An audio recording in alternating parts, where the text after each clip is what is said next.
Hey, thanks for watching another video from weldingtipsandtricks.com.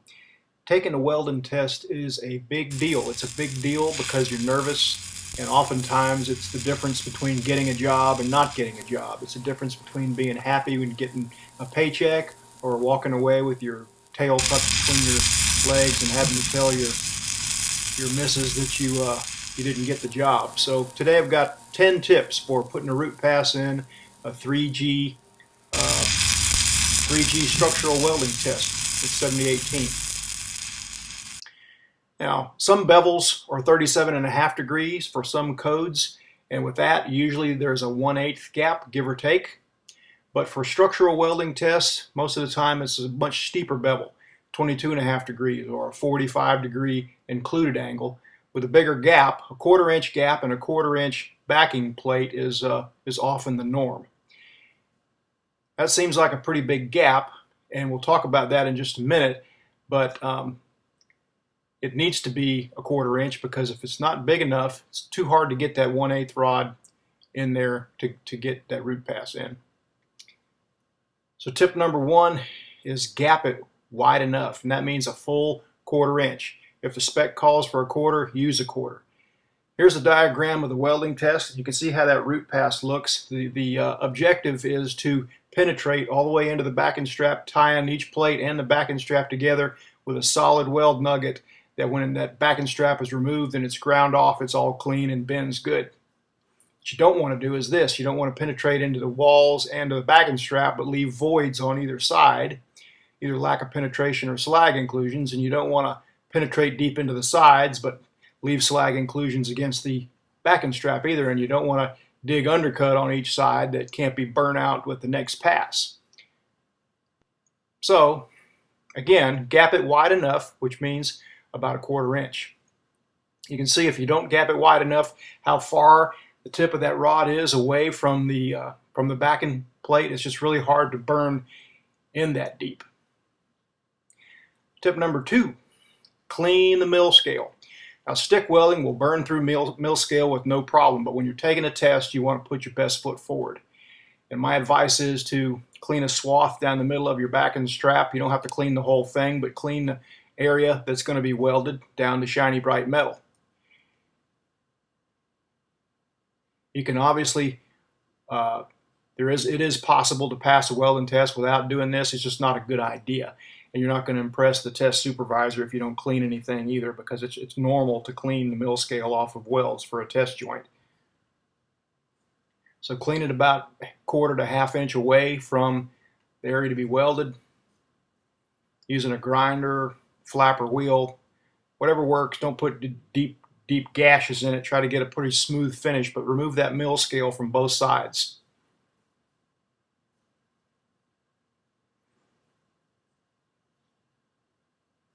This test plate's got a saw cut bevel on it, so it's not going to require much cleaning on that. I'm just going to knock it a little bit and call it good. And the easier way to tack them together is usually face down. And to get that 1/4 inch, the easiest way to do that is probably just use the 1/4 inch backing strap for your spacer plate. So once you get it spaced like you want it,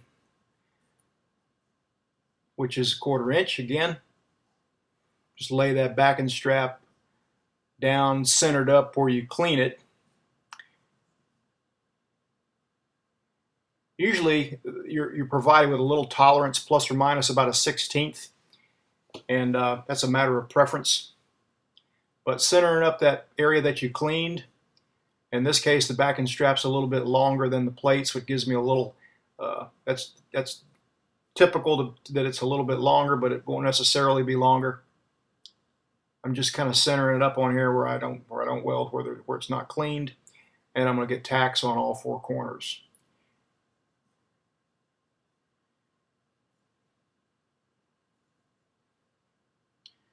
And that's that. You might have one end a little bit wider than the other, and because it's going to tend to draw shut a little bit as you go, you may want to put the wide spot at the top of the plate. Tip number 3 is plan ahead. Plan your tie-ins. What I mean by that is plan ahead where you're going to place your tie-in, especially on your root pass. You'd like to have your tie-ins not on your root bend if at all possible, which means you're going to put that tie-in somewhere just a little bit off center in the middle. That way, if they do cut two straps right dead out of the middle, you'll still be a little bit out of the woods, or at least you have a better shot. Tip number 4: the angle of the plate matters and height matters. You'll have usually you have a choice on the height depending on how tall or short you are.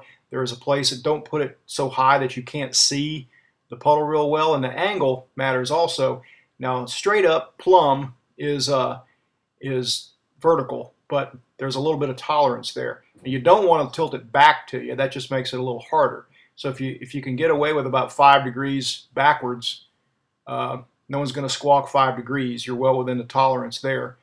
But just just pay attention to the angles, because the more you tilt it back towards you, the more it becomes like overhead. It just makes it a teeny bit harder. Not a big deal. If you have 2 or 3 degrees either way, you should be able to do it. But I'm talking about just using all the things that are at your disposal to make your chances a little bit better. You obviously can't tilt it back 45. You'll get busted out for that, for cheating, but just a little bit, just don't tilt it back to you. Tip number 5, make some dry runs and practice body positioning. Here's what I mean by that.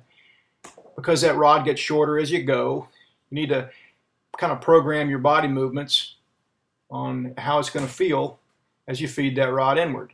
Here's one method of doing it. Just, if you don't have anything to prop on, prop with one pinky and my thumb to pinky on the from both gloves, and then that allows me to shorten the rod as I go with a built-in prop, even if I don't have a prop. Also, you can, obviously you can be done with just using one hand and everything, but the steadier you are, better off you'll be. If you get your arm all cocked up and you're in a bind, number one, you might get a big ball of fire down where your elbow crease is, and that'll slow you down. Tip number 6, a file will help with your restarts. 7018s don't restart very well. They form a kind of a slag coating over the tip, and if you're going to reuse a rod, it's going to start a whole lot better if you just keep a file handy and scrape that slaggy tip off of there till it's just bare metal, and that'll give you a nice crisp start. File works really good for raking slag as well, so it's good to have the file handy. Tip number 7, don't weld the root pass like this, barely nipping the edge. I'll show you that in just a sec. See, I'm not coming out very far side to side here. The puddle is just barely nipping each corner. That might pass and it might not. You'd like to be a little bit more sure and take that rod out just a little bit wider and burn into each plate more. That's kind of like running the ragged edge right here. It's burning into the backing plate really well. It's easy to get the rod in there because this gap is a little bit wider than 1/4 inch. It's more like 5/16 on the wide side of a 1/4 inch, but not quite confident that it's burning in to those corners. So tip number 8 along the same lines is like this. Spend a little bit more time burning into the corners. Tip number 9, rake, don't peck. A file works really good for this too instead of a chip and hammer.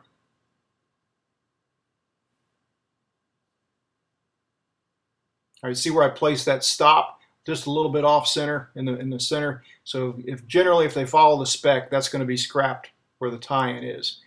And a file is much harder than a chip and hammer. It's got little teeth on it too, and it just works good for raking down each side of the bead and won't put a bunch of chicken marks on the pipe. That reminds me of a story. I had a friend who was working with his dad when he was early on in his career as a helper, and his job was to chip and brush while his dad made the pipe weld, and they were working out near a river. And so he was just pecking with that chip and hammer, beating the slag off, putting all kinds of dings, ugly dings all over the pipe. And his dad said, "Hey son, let me see that chip and hammer for a minute." So he handed his dad the chip and hammer. His dad threw it as far as he could into the river. So he never forgot that, because that was about 10 years later when he told me the story. He never forgot that don't peck with a chipping hammer. It's made for raking. Otherwise, you put really rough looking dings that actually can fail you on a welding test if you got all those little peck marks on the base metal. So this is a chipping hammer. I've got a fresh sharpened point and a fresh sharpened flat chisel area on it too, but still use it for raking and not for, if you peck, do it, just be really gentle and really accurate so you don't damage the area outside the weld. You're not going to impress any test supervisor with a bunch of big divots all in the base metal where you've whacked it.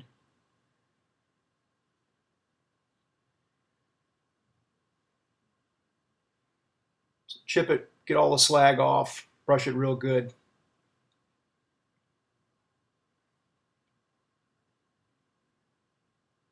Tip number 10, if allowed, and you're not always allowed, use a grinder for your to clean up your tie-ins where you stop and start. I say if allowed because a grinder is not always allowed. I have taken tests where once you got the joint tacked up and ready to go, the grinder was locked up. But most times, more reasonable than that, they recognize that the grinder is just a tool. It's going to be used in the field, and so they'll let you use it on a welding test also. So just clean in the back a little bit more of an angle, gives you a little bit more of an area to make a good tie-in like that. Also, you can kind of use it to rake down the sides and get any extra slag off the toes of the weld. Or if there's a little bit of undercut, you can kind of blend it out and increase your chances of burning any slag that there might be out of there. All right, here's the tie-in on that.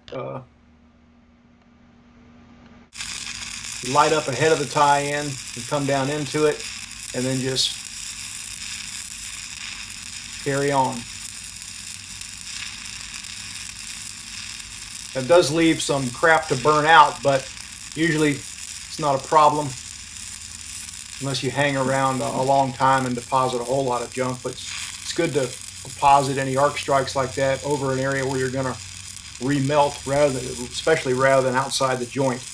Arc strikes outside the joint are cause for getting failed. Depends on the strictness of the supervisor if they'll let you grind them or not, but oftentimes they're a reason for failure.